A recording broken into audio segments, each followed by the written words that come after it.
మన ముంబైకి చెందినటువంటి మరొక మహిళ అయితే వచ్చింది. మన ఆంధ్ర ఆమె ఎక్కడైతే పని చేస్తూ ఉందో అదే ఇంట్లోకి వచ్చినటువంటి జస్ట్ ఒక నెలకే ఆమె కూడా నేను పని చేయలేను, నేను వెళ్ళిపోతానని చెప్పేసి మన ఆంధ్ర ఆమె పనిచేస్తున్నటువంటి వాళ్ళ మేడంకి అయితే చెప్పేసింది.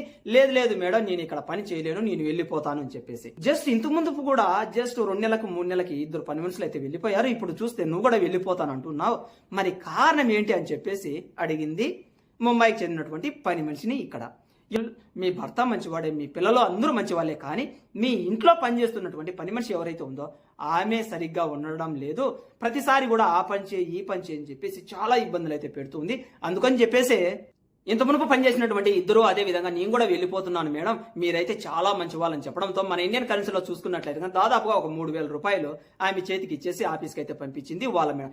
ఎప్పుడైతే తను వెళ్ళిపోయిందో దాదాపుగా 3 వారాల పాటు తెగ టార్చర్ అయితే పెట్టింది వాళ్ళ మేడం. ఇక్కడ అంటే ఇక్కడ మీకు